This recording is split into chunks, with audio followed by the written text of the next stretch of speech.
He catches up to me and tells me, "I'm not a creep, but you're too beautiful to let go." I realized at this point that the car was following me, that there was no one in sight to notice, and I needed to get away. I was so scared I couldn't speak. Listener discretion advised. You're just moments away from true tales of terror that will leave you breathless. From Disturbed Media, I'm your host Chad, and this is Disturbed.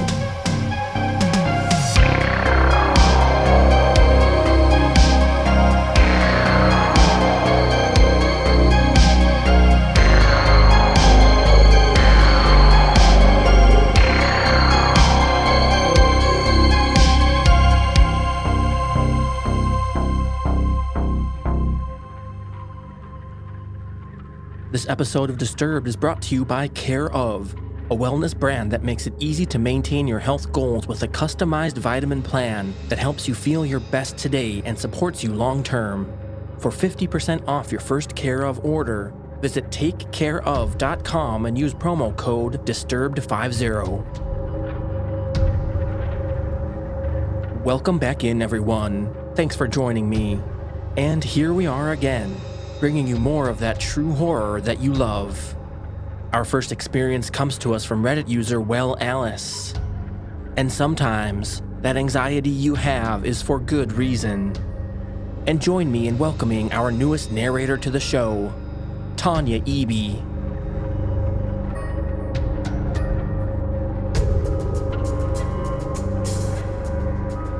Reading through these posts has made me think about my own experiences, and I can't get this one out of my head, which happened to me, 25 female, around 5 months ago, so I thought, why not share? For a bit of backstory, relevant to why I didn't freak out sooner, I live in a big city which is mostly a friendly place, but like all cities, has its rough areas. There are 2 main spots that are known to be particularly rough, and for the first 14 years of my life, I lived in one of these areas. So, though it can naturally be a bit uncomfortable, I tend to be pretty unbothered by drunks/addicts/creeps talking to me in the street. Anyway, I moved from one rough area and moved to a safer one, but it's very near to the other, arguably worse, rough area. I know both of these areas pretty well too, which helped with what happened 5 months ago. So I had some stuff going on in my personal life and go through phases of bad anxiety as it is. I had to make the decision to take some time off of work, but wanted to try and stay in a routine/be productive. What do productive people do? They go to the dentist way past when they should have. So I made my appointment, and when it rolled around, I walked there. My dentist is in the rough area that I now live close to. On my route home, I have to walk past a pub on a main road which has a super bad reputation. Anything you can think of, it's happened inside or just outside of this pub. Stabbings, shootings, drug raids, the lot. How it's still allowed to run? I have no idea. Anyway, I noticed someone sat on the bench outside the pub. I have my headphones in, but see him saying something, so I assume he's asking me for a lighter or something and take an earplug out. He asks me if I want to join him for a drink. This was around 11:30 a.m., by the way. I just slightly laughed and said, no thanks. Now, as soon as I got a few steps away, I had this bad feeling like something was just not right. But as mentioned, I was going through a phase of bad anxiety, so I chalked it up to being that. After about 2 minutes, I go to turn left and see the man walking in my direction in the corner of my eye. I told myself it was nothing, but took my headphones out anyway, just in case, as I was about to walk through a narrow road that leads to car park and is always very empty.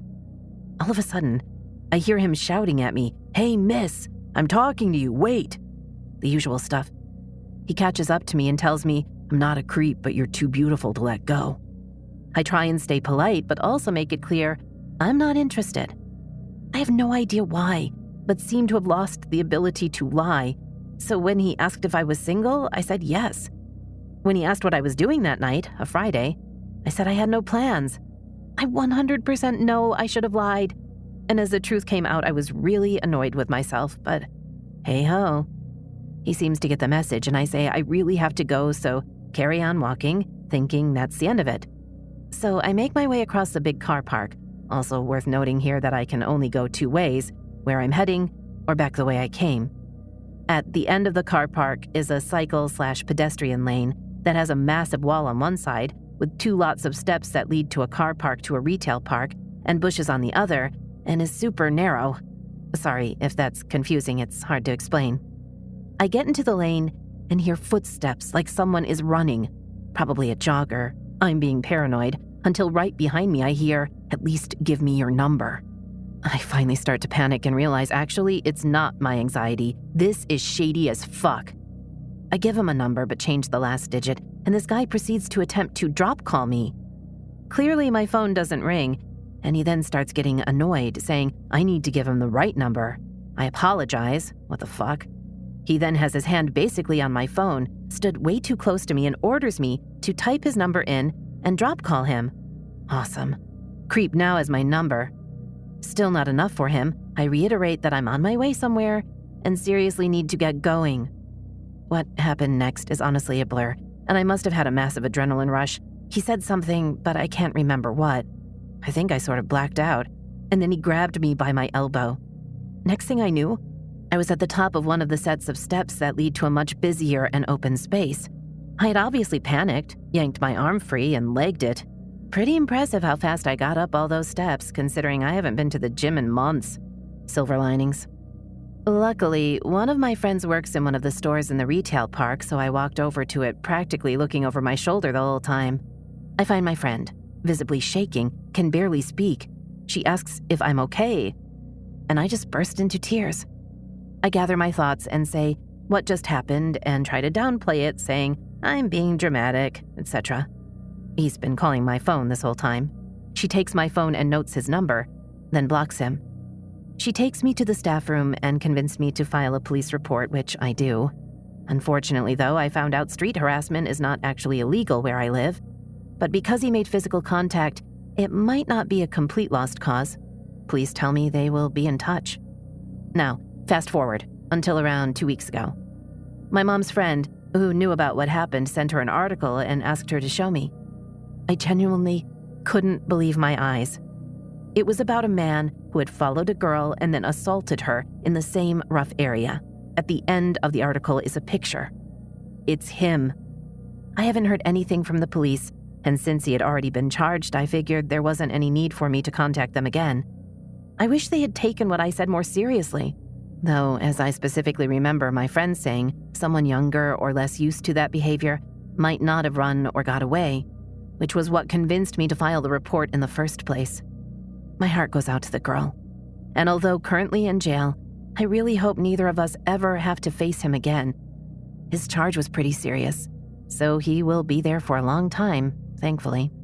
If anyone is interested, there is a petition to make street harassment illegal in the UK that is growing but still needs more signatures.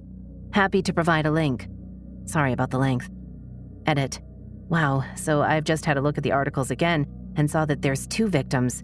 He received a few months for the second victim, but it was very similar to what I experienced. He has already pleaded guilty to both, but now I'm wondering how many people he truly approached. It is bound to be more than the 3 of us. It makes me feel sick, and I will definitely be getting back in contact with the police about my experience with him.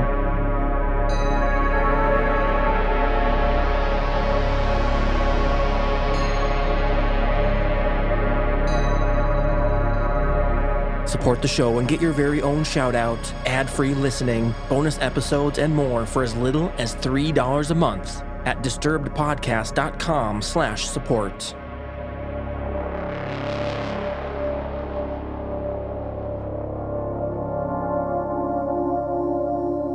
Next up, we hear from Reddit user Abigail Williams 1692, and that lonely walk back to your car can sometimes turn terrifying. Performing this experience is Sarah Thomas.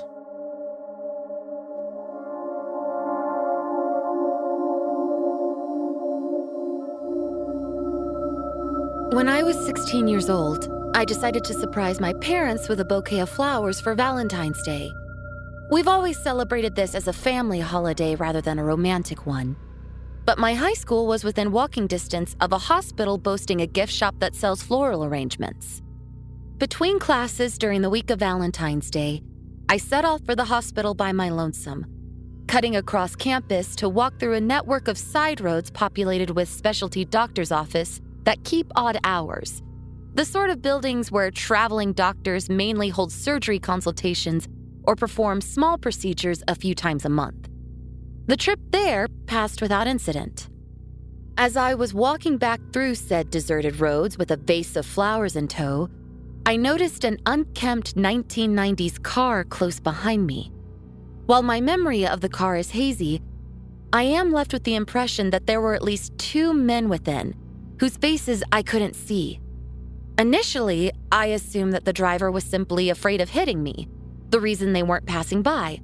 So I made a point of dramatically trudging further into the grassy shoulder of the road, demonstrating to them they could safely drive ahead. They still refused to pass me by, continuing to creep along behind at a slow pace. Beginning to suspect that the driver was more interested in me than a destination, I began to walk faster. The car confirmed my suspicions by matching my speed. Despite the impracticality of my shoes and the threat of spilling water from my vase, I commenced to run as fast as I possibly could. They hit the gas and again matched my speed. I realized at this point that the car was following me, that there was no one in sight to notice, and I needed to get away. I bolted into the first parking lot I saw. The car turned in after me. Despite there being only 2 or 3 cars in the spacious front parking lot, and there being no other sign of activity at the office, the car did not stop to park in the numerous spaces available there.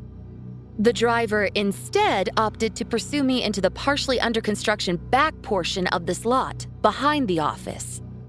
It passed every available parking space to corner me against a pile of debris and rubble from the construction, coming to a diagonal stop less than 3 feet away. Before anyone could emerge from the vehicle, I somehow managed to scale the small prominence of rubble against my back, vase in hand, and jump from its peak to land painfully on the other side, which fortunately was a plot of undeveloped land within sight of my high school campus. I took a quick peek back over my shoulder to see if they were still in pursuit, but the car had sped off after I reached the top of the rubble pile and was now nowhere in sight. They hadn't parked in the lot at all. They had no business there. The driver was following me. I sprinted at top speed and didn't stop until I was soaked with sweat in the dead of winter and panting in the student lounge among my classmates, who didn't seem to give a damn when I told them. Possibly because our hometown is supposedly a human trafficking capital and the crime rate is outrageous. Although I am convinced that this was something more informal than human trafficking, as the dilapidated car suggested poverty.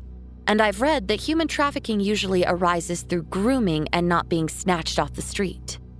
In retrospect, I should have told an adult, alerted campus security, and called the non-emergency line of the local police station. But I was young, foolish, insecure, and afraid of getting in trouble for leaving campus when I didn't have a signed permission form permitting me to do so. I kept trying to convince myself that I had misread the situation or was overreacting. I don't know what I would have even told the police had I called them, as I was entirely ignorant on the subject of cars and couldn't have identified the make of it if I had been asked. And I couldn't see the faces of the occupants. I was also worried that my parents would restrict my already extremely limited freedoms if they knew I had been in any danger. I feel horrible for having never told anyone, and earnestly hope that my secrecy hasn't led to someone being hurt or killed. I believe the only missing people, aside from runaway children or elderly adults with dementia in this city right now, though, are men, aside from one woman a few decades ago. Whoever followed and tried to trap a 16-year-old girl with flowers at a doctor's office just before Valentine's Day of 2016, let's not meet.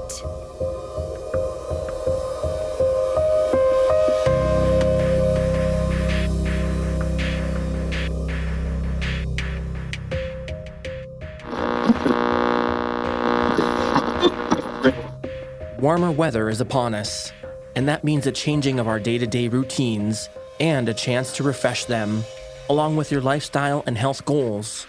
Healthy doesn't have to be hard, and Care of makes it easy. All of Care of's products are formulated with good-for-you, clean ingredients that are backed by science. The important part, to me anyway, is how transparent about the research and sourcing behind each of their products they are. Okay, but so how does it work? All you need to do is log on and take the quiz. It's like getting a one-on-one consultation with a nutritionist without leaving your home. From there, you get recommendations for your unique health needs that are personally tailored to you. Now, the online quiz is super easy to do. I went to the website and did mine in under 5 minutes. I answered some questions about my diet, lifestyle, and health concerns, and soon after, I had my personal recommendations. My personalized vitamin packs are on their way to me right now. Disturbed listeners have access to this special offer. For 50% off when you place your first Care of order, visit takecareof.com and use promo code DISTURBED50. Once again, that's half off your first Care of order when you go to takecareof.com and enter Disturbed50 at checkout. Now back to the show. And finally, our title story comes to us from Reddit user Tamira is Redditing. And it's here where we meet Wendell. Performing this experience is Addison Peacock.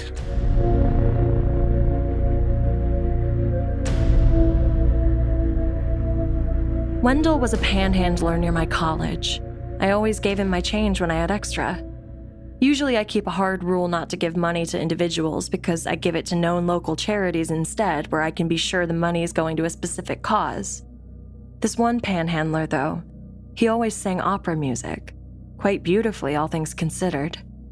Even though it was clear he was begging for money due to poverty and homelessness, not busking for tips, I always thought it was admirable that he was trying to perform a service in exchange for the money, and I don't like carrying coins, so I gave what I could.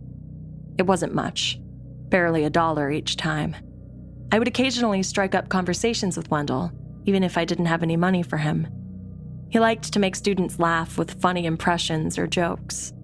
He was a bit older. I'm an undergrad. He was probably 40s to 50s, so we'd mostly have quick chats about the news or the weather or whatever. Nothing deep. Sometimes he'd randomly share something so intimate that I'd feel obligated to reciprocate with something at least superficially personal. E.g., he'd blurt out that he almost went to college on a baseball scholarship, but drugs ruined everything. I'd be like, "Oh, wow, sorry to hear that. I play volleyball. Not for a scholarship, though. See you around, okay?" Once Wendell called me over while I was walking with a professor/my advisor, and I didn't want to be rude, so I went over just to say a quick hello and introduced my advisor. When we walked away, my advisor was pretty clearly horrified and asked why Wendell knew me by name. I explained our little friendship. He said the homeless in this city weren't like the homeless in my smaller town back home. I figured he was being elitist, and I think he could tell I hadn't taken him seriously because after we dropped the subject, just before I left, he reiterated that I shouldn't forge friendships with the homeless population in this city or even give them money because the chronically homeless, the ones on the streets enough that you could get to know them, tended to have criminal or addictive histories. I was surprised because my advisor is usually pretty progressive and compassionate, so I appealed to him with, "Wendell's a victim of a post-capitalist society," and all the other things I'd learned in his very own classes, but he wasn't having any of it. Basically saying however Wendell became chronically homeless, now he was, and I should act accordingly. So my professor strongly implored me not to continue even talking to Wendell at all. I kind of shook my head, thinking, "Okay, boomer," and if anything, felt fortified by the warning. Like it was a confirmation that I was a radical doing the right thing, leading a new path, breaking down barriers, bettering society. I got closer to Wendell and shared more about my life with him. But the very next time I talked to Wendell, he was really irritable and distant, and I wasn't sure why. Until he said, "So, your boyfriend, you two live together or what?" And I had no idea what he was talking about. I said, "What boyfriend?" And he said, "The guy I met from yesterday you were walking down the street with." And I laughed, explaining it wasn't my boyfriend, it was just my academic advisor. Then all of a sudden, he wasn't irritable anymore. He was as chatty as he'd ever been. I probably should have taken that as a red flag, but I didn't think about Wendell much at all then. I only saw him once or twice a week, and only for a few minutes. It was around then that Wendell started bringing me gifts. I'd pass him and he'd have a flower for me or a metal machine piece. I never refused because I figured it was a means of preserving his dignity when accepting money, like with his opera singing. One of my roommates did remark on the flower once, and when I explained, she said it was weird. I thought she was also just being elitist and that I was enlightened, bridging the class divide and superior to her neoliberal paranoia. I mean, come on, it was just a flower. My advisor clocked all this, so brought it up with me again a while later, saying he was worried I was being manipulated. I tried to tell him about Wendell's opera singing and impressions and how he even almost went to college, but then I remembered the reason he lost his baseball scholarship, and I stopped short. Looking at it through that lens kind of made me reconsider the whole thing. I thought about what my professor had said. Sparing the details, we did talk for like a half an hour, and I finally connected the dots that Wendell did have a history of drug use, and he did sometimes mention how a previous girlfriend overreacting to something he'd done had derailed his life besides the drugs. So I decided maybe I should think about distancing myself a little. But very shortly after, the pandemic hit and classes went virtual, so to save on rent, I went home to my parents' house. Still in the state, but not near campus at all. About 3 weeks into being home, I was watching a friend's Insta story when I heard Wendell singing opera in the background, and I thought, oh, I forgot all about him. I hope he's doing all right. And that was that. I kept watching different stories. Later that night, something about the story kind of stuck in my gut. It had popped into my mind a few times subconsciously and I'd ignored it, but it kept coming back, so I decided to go and watch it again. That's when I realized my friend's video wasn't from our college town. It was from my much smaller hometown, which is nowhere near the college. That freaked me out a little, but I figured everyone moved around when the pandemic hit. My town isn't that small. It isn't that far from the college. It was probably a coincidence. I really wanted to mention it to my parents, but they had always warned me against talking to homeless people besides, like, can I buy you a meal? So I felt too embarrassed to explain the situation to them. Especially since it was probably a coincidence, and I would sound so conceited if I were like, he definitely followed me because aren't I just so great that he's probably obsessed with me? We have a type 1 diabetic in the family, so we took quarantining very seriously. I figured I'll never see him anyways. I'm not going out anytime soon. It doesn't matter where he is. And nothing happened. Well, one thing. A girl from my high school who also ended up at my college called me and, in summary, said, "This is going to sound really weird, but I feel like I should say something. I was downtown and a beggar asked me about you, like specifically you. He knew you were on club volleyball, he knew your major. I didn't tell him anything, but I thought you should know." I was pretty alarmed at first because how would he know I know this girl? But once we talked, I learned she'd been wearing a sweatshirt from our college. So I thought about it and decided he probably saw that sweatshirt, figured she might know me from college since we were both from this town, and was just trying to find out how I was doing. I thought it was sweet. Also a little weird, but he was a little weird. That was part of his charm.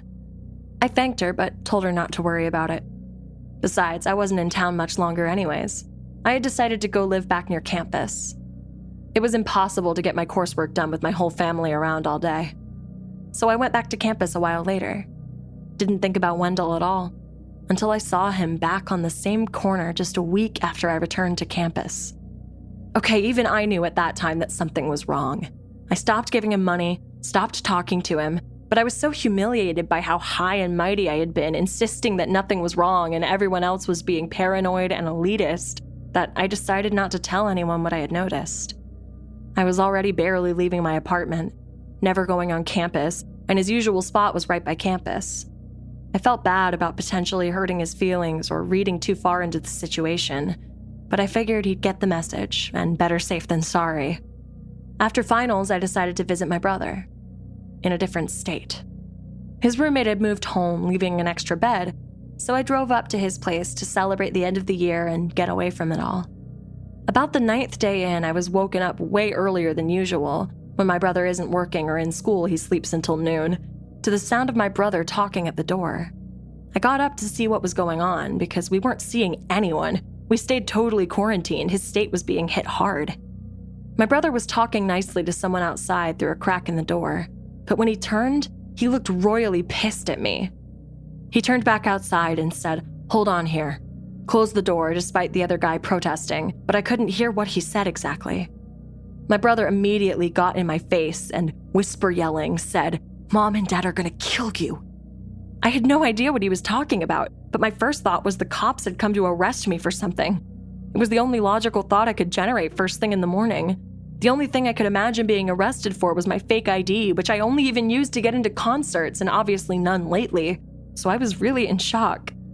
But my brother was still going, as best I can remember because I was panicked at this point. He was saying, "And I'm gonna kill you. This is so not cool. You didn't even ask? I wouldn't have said yes anyway, but you didn't even think to ask?" I realized that didn't align with being arrested, so finally I was like, "What are you talking about?"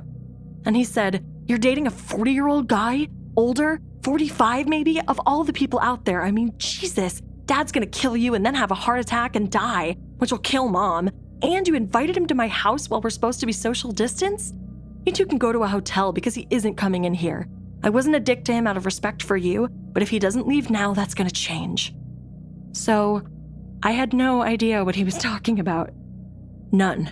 I hadn't connected any of the pieces yet, because you've got to remember, Wendell was such a small part of my life until this point. I almost never saw him or thought about him. My whole world had been turned upside down by a pandemic in the preceding few months. He was background noise. Faint background noise compared to all the other stuff I had going on. So I just said the first thing that came to mind. "Dude, I don't know why you're getting so mad at me. I don't have a boyfriend." "I don't know what you're talking about. Someone's got the wrong house." My brother looked like he was ready to rip my face off. He said, "We're adults. Come on, don't fucking lie to me. I'm not Mom and Dad. We can't deal with this if you're gonna lie to my face." And I said I wasn't lying, and I think he could tell from my expression and tone that I genuinely was serious. So now he was as confused and irritated as I was, and he was like, "He didn't just vaguely say he was here for his girlfriend. He used your name. He rattled off a ton of very exact info. I think he said you guys had a fight and he was here to work things out." Now I've been looking for a boyfriend for a long time, so I was half thinking, maybe dreams do come true. Might as well see who it is. But I was also starting to feel a bit sick, in the pit of my stomach, because it would be one thing if this happened on campus or back home, but I had changed states. My brother moved to this state for school, and I don't know anyone here but him and his friends. So I finally did the obvious thing and looked through the peephole. I almost didn't recognize him at first because he had showered, shaved, and changed into clean clothes for the first time since I'd known him. But sure as shit, it was Wendell, standing on my brother's doorstep, hundreds of miles from his original corner. I was so scared I couldn't speak. My heart was pounding like I was slipping under deep water with my legs tied. I just backed away from the door and sat down on the couch and tried to collect myself. My brother thought this was my affirming that there really was some secret older boyfriend who had just made himself known, so it took a minute for him to cut off his ranting and his dramatic, "What will Grandma think?" stuff. Finally, he realized I was tearing up and he sat down, calmed down, and apologized and said we'd figure it out. And I whispered, still out of breath, "No, you don't understand. He followed me here." My brother still didn't get it. "What, you didn't want him to come here? What was your fight about?"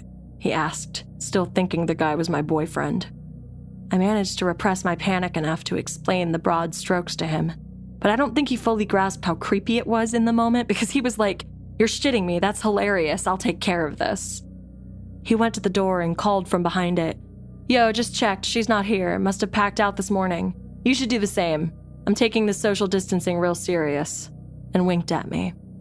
That's when, as my brother says when he tells this story, it got real. Wendell said, "You're lying. I heard her in there. Tell her I'm sorry. I don't know why she's been avoiding me, but I got cleaned up for her and I'll take her anywhere she wants to go. Tell her that. Tell her. And don't lie. I'll know if you lie." That rubbed my brother the wrong way, and he said back, "Bro, you're not taking her anywhere. Now get off my deck before we have a problem." And Wendell sounded like he was walking away, but instead he was going over to the window.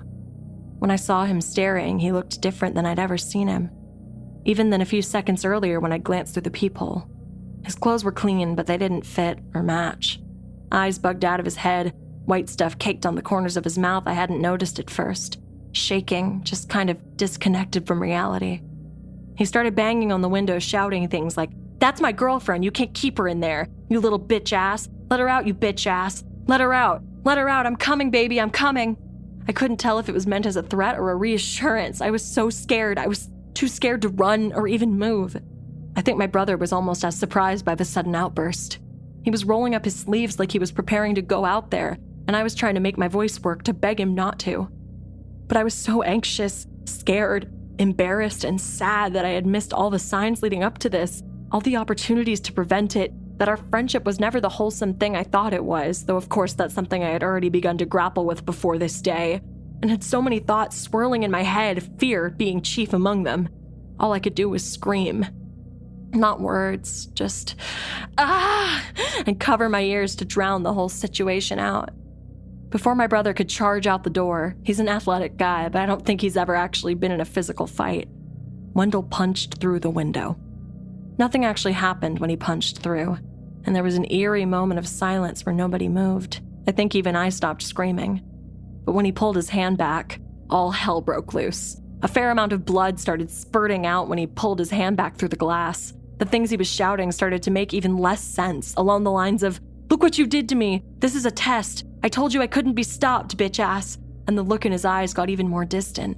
I think the sight of the blood, which has always made my brother really squeamish, made him realize this was real, and he finally yelled, "Damn it, sis, call 911!" while he leaned against the door, which Wendell was now repeatedly running into, even though he was nowhere close to breaking it down. I don't even remember making the call, but apparently I did, because within 10 minutes the police arrested Wendell without resistance. He kept trying to tell them his girlfriend was trapped in the house and he'd come all this way to save her. My poor brother was even momentarily handcuffed and had to explain he hadn't taken me hostage.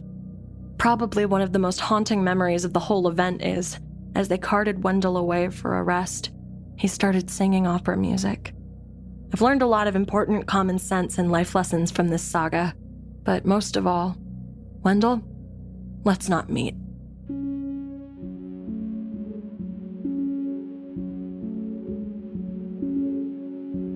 If you have an experience you'd like to share with us, just leave a voicemail at 701-354-3667. Any creepy, scary, or unexplained experience, I want to hear it. You can also email your story to us at disturbedpod20@gmail.com. And before we go, it's time for our promo of the week. Hello everyone, this is Robin Warder, host of the true crime podcast, The Trail Went Cold. If you grew up watching the classic television show Unsolved Mysteries, then this is the podcast for you. Each week, I profile a new unsolved murder or missing persons case and share all the baffling details. Afterward, I provide my own personal analysis and theories about what might have happened. This is a show for true crime buffs who are fascinated by cold cases and love to discuss them and pick them apart in an attempt to figure out the truth. So be sure to check out our podcast to learn about some truly bizarre unsolved mysteries where the trail went cold.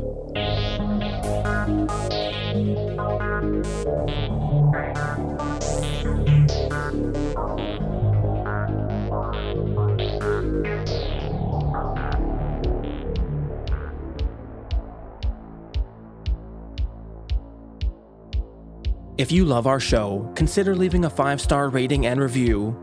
Follow or subscribe wherever you're listening right now so you never miss an episode.